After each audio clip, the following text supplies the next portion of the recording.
Assalamu alaikum wa rahmatullahi ta'ala wa barakatuhu.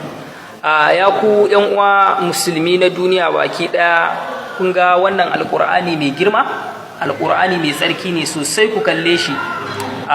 Mun shaida cewa gurare uku a duniya ake buga alqur'ani. Wannan alqur'anin kuma na kasar Saudiya ne. Wannan alqur'anin na kasar Saudiya ne. Ga tambarinsa, ga shaidarsa, ga kuma ku duba sosai ku gani. Daman muna da labari a can baya, Yahudawa sun yi magana cewa akwai ayoyi da suke cikin alkur'ani wanda suke magana akan kafirai da kuma jihadi, suna son a cire shi, suna son a cire wannan ayoyi da suke magana akan kafirci da jihadi. To jama'a yan uwa musulmi, inna lillahi wa inna ilaihi raji'un, inna lillahi wa inna ilaihi raji'un. Yau dai ga abu ya tabbata, ga ayoyi nan an shafe su a cikin alkur'ani mai girma.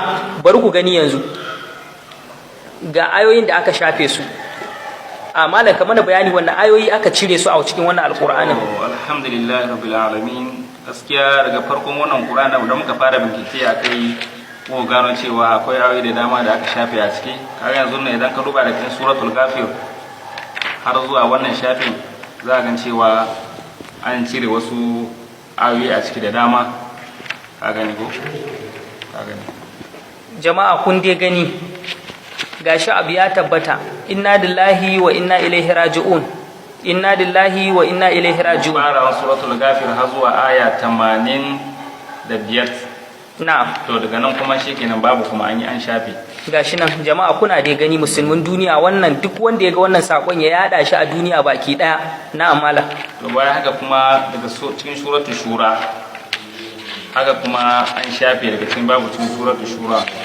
Inna lillahi wa inna ilaihi raji'un. Kun gani ko? Suratul shura. Na'am.